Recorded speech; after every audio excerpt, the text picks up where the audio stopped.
Have you ever used any drugs? Yeah, just told you, innit? Whiz, ecstasy, weed.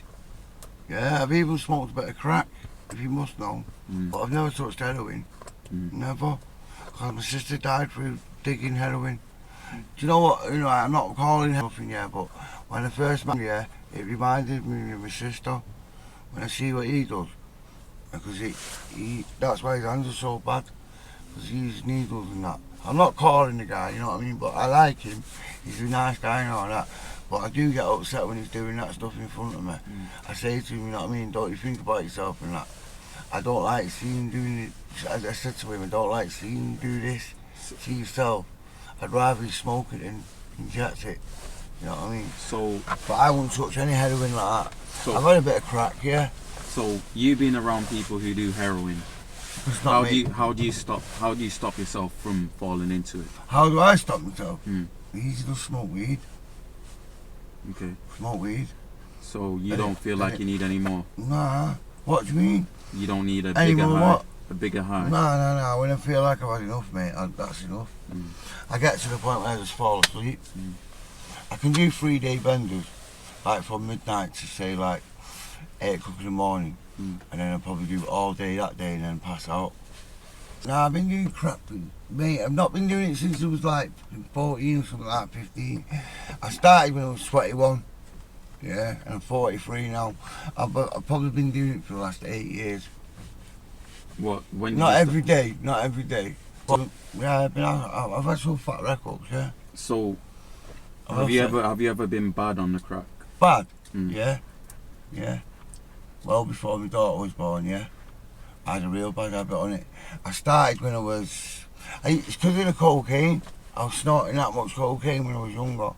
And I was crushing ecstasy pills and putting it with it. And all that. And then one day my brother just come in and said, yeah, I'll try this.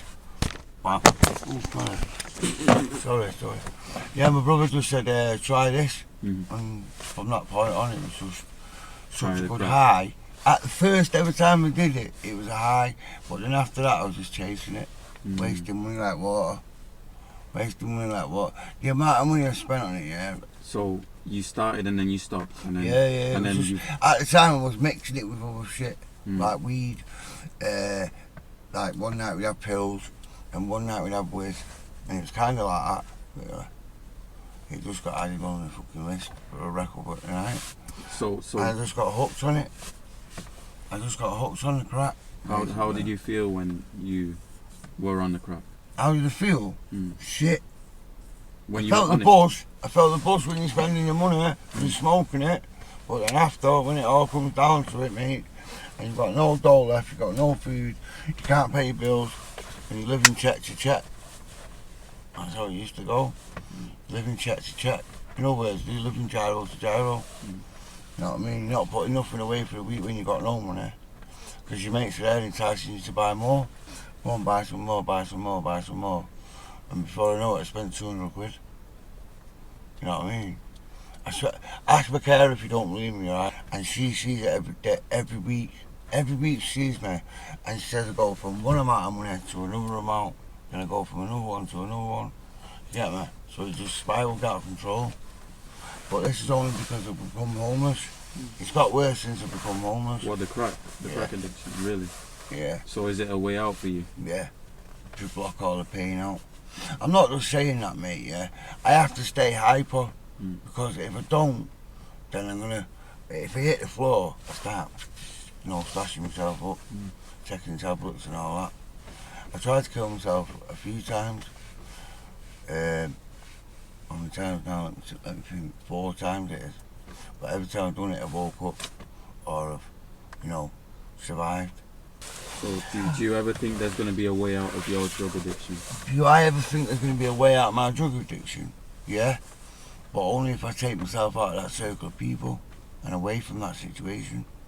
Because that's the only way you can get away from it, innit?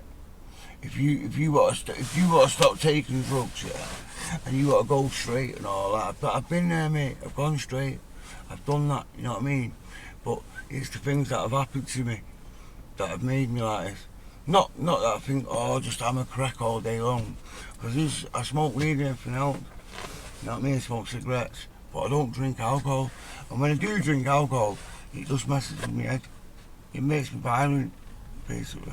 Because I don't drink lagers and all that. I drink spirits. I used to.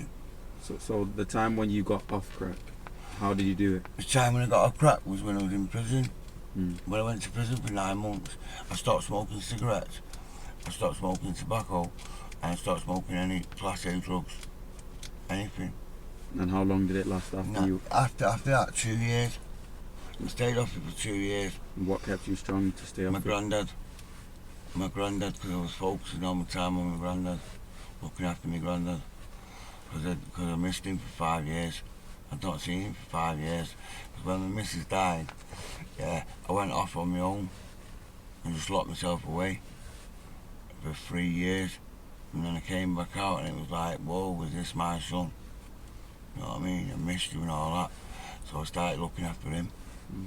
And then I focused on my granddad for all that time. But I was having a little dabble here still and a little dabble there. But then certain things started happening. I've ended up staying in sale for the last 18 months. So what would you say? What would you say would change me? A roof over my head, security, bit stable, being a bit stable, instead of being off the rails, just spending stupid amounts of money on nothing. Do you know anywhere you can get help with your addiction? Yeah, I know where I can get help, but you can't get help with crack addiction.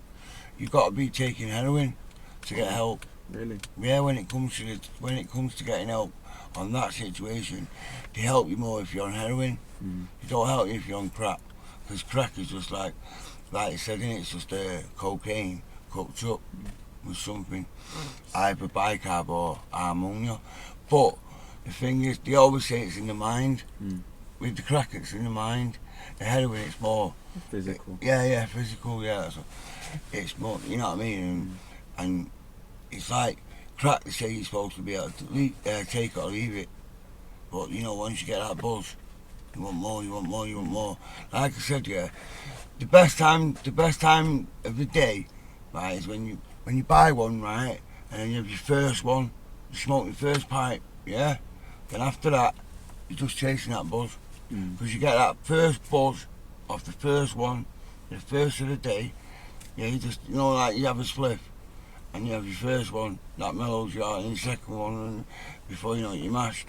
But it does the opposite, because the first one you have, it gives you a buzz, and then after that, you just, every £20 after that, I'd say you could buy 3 £20 bits, yeah, smoke them, and then anything after that, every £20 you put it down after that is just a waste. So how much were you spending a day at your height? Like how many pipes At were you smoking? my fucking house in Woodhouse Park, I was spending like, what do you mean? How many what Pipes were you smoking a day? Pipes? You couldn't say how many pipes I was smoking, because if you had to add it up, it'd be hundreds. A day? Yeah. In a day? In a day, yeah. You'd be talking, because for every £20 stone you get like 8 or 9 pipes. So work it out. You buy 3 £20 stones, 9 pipes each. You're talking good few, aren't you? And if you're spending something like £200, £300 a day, I mean, I knew people that were spending £400 or £500 just on heroin a day. Yeah. And they were passing it around. They'd go to certain houses, and it'd be like one person would buy a whole lot, and then they'd go to like a squat and start passing it out like that. But I never touched heroin because of my sister. My sister started digging it when I was a baby. Well, not a baby, when I was young, like nipper. I used to go to her house, and she always used to sit me and my brother in the front room and say, Auntie Angie's just doing her magic potion, you know, don't come in the bedroom. And then that's how we got to know it, innit? I grew up around it, mate, heroin, crack. My brother used to sell it, my sister used to smoke it, one of my brothers used to smoke it, but the only thing was, them two were heroin addicts as well. Where I just started on the coke, but I only started on the crack because I was sniffing bare coke. You know what I mean? And taking it easy. So basically, where I'm at the minute, right, with the crack situation at the minute, where I'm at the minute is out of control. It's off the chart. I couldn't even tell you how much. how many times have I had my carer screaming at me saying, oh, you're spending 100 quid, spending half my pension. You know what I mean? 100 quid a week, 100 quid a week. So she gives you money to spend? No, she don't give me. She gives me money, but she knows what it's for, but she don't agree with it. She don't agree with it at all. She says, no, I don't agree with giving you money for drugs. Not even if it was weed.